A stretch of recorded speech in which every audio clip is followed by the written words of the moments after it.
నాగరాజు గారు ఒకటి అంటే ఇప్పుడు మల్లయ్య యాదవ్ గారు అన్న దాని ప్రకారం బండి సంజయ్ గారు విక్టిమ్ గా పోయినప్పుడు ఒక ఎంక్వైరీ ఆఫీసర్ వెల్లడించాల్సిన విషయాలన్నీ కూడా ఎలా వెల్లడిస్తారని అనేది అంటున్నారు. అదేవిధంగా బండి సంజయ్ గారు మాట్లాడింది కూడా మన అందరికీ తెలుసు. మొత్తం అసలు ఎంక్వైరీ ఆఫీసర్ కూడా అధికారం ఉండదండి. ఎంక్వైరీ పూర్తయ్యేంత వరకు ఆ విషయాన్ని వెల్లడించే అధికారం ఎంక్వైరీ ఆఫీసర్ కూడా ఉండవు కదా. Yes right. చెప్పండి నాగరాజు గారు. నన్ను చెప్పమంటారా మేడం? మీ ద్వారా ప్రజలకు తర్వాత సమాజానికి అందరికీ ఒక విషయం చెప్పాలి. ఇందులో ఇప్పుడు ఎంతసేపు ఎవరో పేపర్లో రాయడం లేకుంటే మీడియాలో రావడం ఇదంతా త్రాష అండి. దాన్ని ఎవరు పట్టించుకోరు. సిట్ అనేది తన పని తాను చేసుకుంటూ పోతుంటుంది. సిట్ అనేది రావాల్సిన సమాచారం రావాల్సిన ఇన్వెస్టిగేషన్లో ఏదైతే ఎవిడెన్స్ ఉంటుందో ఎవిడెన్స్ వరకే మాట్లాడతారు. ఏది కూడా వారితోని మిగతా ఆ విషయాల విషయంలో ఏవి కూడా చర్చించరు. అక్కడ చాలా స్ట్రిక్ట్గా ఉంటుంది. సిట్ అనేది ఒక టీమ్ ఆఫ్ పోలీస్ ఆఫీసర్స్ కూర్చొని ఇన్వెస్టిగేషన్లో భాగంగా ముందుగానే ప్రిపేర్ అయి ఉంటారు. ఏ క్వశ్చన్లు ఏమి అడగాలి. సో సంజయ్ గారిని ఏం అడగాలి, నాగరాజుని ఏం అడగాలి, లేక సీనాన్నని ఏం అడగాలి అని ఈ క్వశ్చన్లు అనేది ఎవరికి వారికి కొన్ని క్వశ్చన్స్ ఫ్రేమ్ తయారు చేసుకొని అడగడం జరుగుతుంది. ఒకటి. రెండోది ఇక్కడ ఏదైతే ఈ అనుమానాలు చాలా వస్తున్నాయి ఏంది అనేది, దీనికి ఏది చేసినా కూడా ఏది రావాలన్నా కూడా ఇప్పుడు ఇక్కడి నాగరాజు నక్సలైట్లతో సంబంధం ఉన్నదని ఎల్ఐ పేరు మల్లయ్య పేరు పెట్టి సర్వీస్ ప్రొవైడర్స్ అని ఉంటుంది. వారికి లెటర్ పెడతారు, మెయిల్ చేస్తారు. అక్కడ ఒక అధికారి సంతకం పెట్టండి, వాళ్ళు యాక్సెప్ట్ చేయరు. పైన సర్వీస్ ప్రొవైడర్స్కి ఏదైతే పోతాయో ఈ కాల్ హిస్టరీ తీయాలంటే సర్వీస్ ప్రొవైడర్స్కి పోవాలంటే కన్సర్న్ అధికారికే హక్కు ఉంటుంది. సంతకం పెడితేనే వాళ్ళు సర్వీస్ ప్రొవైడర్స్ నుండి సమాచారం ఇస్తారు. ఇది అంతా ఇన్వెస్టిగేషన్లో పార్ట్ ఇది. సో దీన్ని పట్టుకొని వీళ్ళు ఏదేదో ఊహించుకొని వార్తలు రాయడమో లేకుంటే మీడియాలో మాట్లాడడం సమంజసం కాదు. ఇది ఏం జరిగింది, ప్రొసీజర్ ల్యాబ్స్ ఎక్కడ జరిగింది, ఇన్వెస్టిగేషన్లో భాగంగా ప్రొసీజర్ ల్యాబ్స్ ఎక్కడ జరిగింది అనేది ముఖ్యం. ఇక్కడ ప్రొసీజర్లో ఏమవుతుంది, వీళ్ళు ప్రొసీజర్ను కావాలని బైపాస్ చేసిండ్రా లేకుంటే ప్రొవైడర్స్ను ఏ విధంగా తప్పుడు సమాచారం ఇచ్చి సీనన్న పేరు పైన నక్సలైట్లకు సంబంధం ఉన్నదని ఎల్ఐ మల్లయ్య పేరు పెట్టి తీపించుకున్నారా, లేకుంటే వీళ్ళకు టెర్రరిస్టులతో సంబంధం ఉన్నదని XYZ పేర్లు పెట్టి అవన్నీ ట్యాపింగ్ చేసిందా అనేది ఒక ఎత్తు. ఇదేమో రెండు విభాగాలు ఉంటాయి, ఇంటెలిజెన్స్ విభాగం, ఇంకోటి అక్కడ కౌంటర్ ఇంటెలిజెన్స్ ఉంటుంది. ఇవి సామాన్యంగా ఉన్నాయి. నక్సలైట్ల పైన తర్వాత టెర్రరిస్టుల పైన పనిచేయాలి. కానీ దీన్ని ఇష్టానుసారంగా బీఆర్ఎస్ ప్రభుత్వం వాడుకొని ఇప్పుడు ఎవరైతే ఈ జూనియర్ కేసీఆర్ అదే కేటీఆర్ ఉన్నాడో అనుచితమైన వాక్యాలు మాట్లాడుతున్నాడు. పోలీసు వాళ్ళు వాడు వీడని అనుచితమైన చెత్తగాళ్ళు. మరి 10 ఏళ్ల ప్రభుత్వంలో అదే పోలీసులు కదా నీకు పనిచేసింది ప్రభుత్వానికి. పోలీసులు ఎంత చేసినా కూడా ఏది చేసినా కూడా తమ డ్యూటీ తాము చేస్తారు. రెండోది ఏదైతే ఈ నిఘా విభాగంగా కాకుండా ఇష్టారాజ్యంగా వీళ్ళు కొన్ని సర్వీస్ ప్రొవైడర్స్ కొనుక్కొని వచ్చి ఎక్కడెక్కడ ఇప్పుడు గౌరవ మా ముఖ్యమంత్రి ఇంటి పక్కకు ఒక సెట్ పెట్టుకొని వాటిని అన్నీ కూడా డిస్ట్రాయ్ చేసిండ్రు. అదంతా రికవర్ కావాలంటే ఇన్వెస్టిగేషన్ భాగంగా చాలా కష్టం. ఎందుకంటే బేసిక్ ఎవిడెన్స్ కావాలి. రేపు కోర్టుకు పోయి ఏదో నాగరాజు ముందట నాగరాజు వచ్చి చెప్పిండు ఇట్లా నా ఫోన్ ట్యాపింగ్ అయింది అని అంటే కుదరదు. బిఫోర్ పోలీస్ స్టేట్మెంట్ ఏది కూడా కోర్టులో నిలబడదండి. దానికి సంబంధిత ఎవిడెన్స్ కొరాబరేషన్ ఎవిడెన్స్ ఉంటేనే అక్కడ సరైన ఎవిడెన్స్ డాక్యుమెంటా లేక ఫిజికలా లేక ఏదేది ఎవిడెన్స్ కావాలనో అవన్నీ సైంటిఫిక్గా వాటి అన్నిటిని తెచ్చి కోర్టుకు సబ్మిట్ చేయవలసిన బాధ్యత ఈ సిట్ పైన ఉంటుంది. ఇవన్నీ ఇచ్చిపెట్టి అంతా సైట్ రాకపోతుంది. నేను అలా పోగానే నా మీదే అయింది, నాదే అయింది, నేనే టార్గెట్ అయినా ఏదైనా కూడా ఏం అడగాలో అవే అడుగుతారు. సిట్టు ఏం మాట్లాడరండి. కానీ నాగరాజు గారు ఈరోజు బండి సంజయ్ గారు ఒక మాట అన్నారు. అది ముఖ్యంగా గతంలో కాళేశ్వరాన్ని స్వయంగా ప్రధానమంత్రి అన్నారు కదా బీఆర్ఎస్ సర్కార్కి ఏటీఎంగా అయ్యిందని. అలా ఈరోజు మొత్తం అంటే ఈ ఇష్యూస్ అన్నీ కూడా గత సర్కార్లో వచ్చిన ఆరోపణలు ఇవన్నీ కూడా ఇక్కడున్న కాంగ్రెస్ ప్రభుత్వానికి ఏటీఎంగా అయినాయి. ప్రతిసారి ఒక అంశం తీసుకెళ్లి బీఆర్ఎస్ లేదా కేసీఆర్ ఫ్యామిలీ దగ్గర ముందు పెట్టడము, వాళ్ళు ఎంతో కొంత ఇక్కడ ఇస్తే అవి తీసుకెళ్లి ఢిల్లీలో ఉన్న మీ అధిష్టానానికి ఇవ్వడము, మొత్తం కూడా ఈ కుంభకోణాల లేదంటే ఈ ఆరోపణల ఇవన్నీ కూడా కాంగ్రెస్ పార్టీకి కాంగ్రెస్ అధిష్టానానికి ఏటీఎంగా మారినాయి అని చెప్పి అన్నారు. ఏంటి దాన్ని ఏమంటారు? అజిత గారు వారు ఏదైతే కామెంట్ చేసిండ్రో వాళ్ళ విజ్ఞతకు వదిలిపెడదాం.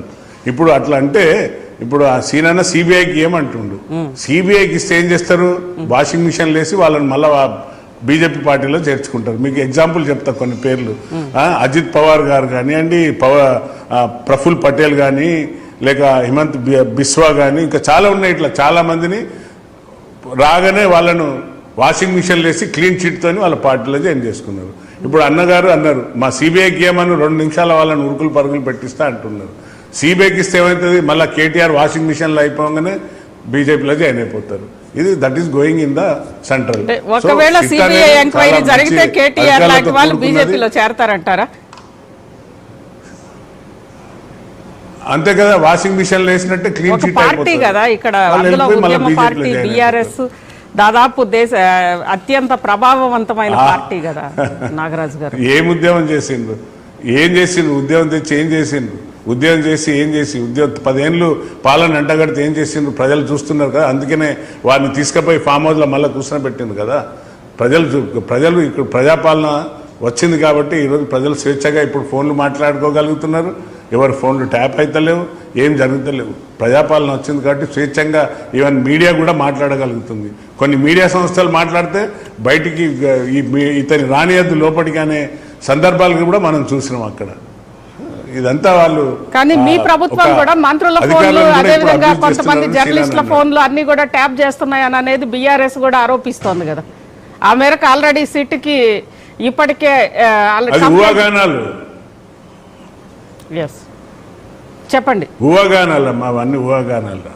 ఊహాగానాలతో మాట్లాడితే కుదరదు, అంత ఈజీ కాదు ఫోన్ ట్యాప్ చేయడం అంటే. తప్పనిసరిగా సర్వీస్ ప్రొవైడర్ పంపాలని చెప్తున్నా కదా. సర్వీస్ ప్రొవైడర్కు పంపాలంటే కన్సర్న్ ఆఫీసర్ సంతకం ఉండాలి.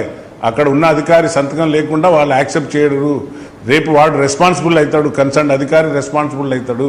వాడు has to give the answer to the tomorrow in the court. Justice ముందట నిలబడి నువ్వు ఎందుకు సంతకం పెట్టినావంటే వాడు అధికారి ఇవ్వాలి రేపు ఆన్సర్. అంత ఈజీ కాదు. రైట్. శ్రీనివాస్ గారు చెప్పండి. శ్రీనివాస్ గారు, ఒకటి అంటే పూర్తిగా ఈ ఆరోపణలన్నీ కూడా ఇంతకుముందు బండి సంజయ్ గారు అనేది కాంగ్రెస్ ప్రభుత్వం ఇదొక ఏటీఎం లాగా వాడుకుంటోంది కేసీఆర్ ఫ్యామిలీ మీద వస్తున్న ఆరోపణలను అనేది బండి సంజయ్ గారు అంటున్నారు. ఏంటి అంటే ఆరోపణలని అడ్డం పెట్టుకొని విచారణ చేయకుండా దాన్ని వేరే రకంగా వాడుతున్నారని అనేది వాళ్ళ అభియోగం. అది నిజమే అంటారా?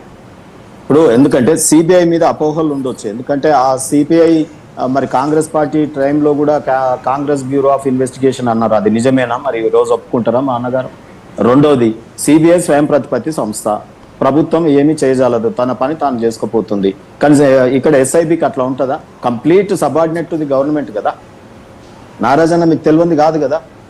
ఎస్ఐబి ఎవరి అండర్లో పనిచేస్తుంది. కానీ ఇక్కడ శ్రీనివాస్ గారు ఇక్కడ ఇంకొక అంశం కూడా ఉంది కదా. గతంలో మనకి Delhi liquor scam CBI ED రెండు కూడా విచారణకి ముందుకు వచ్చినాయి.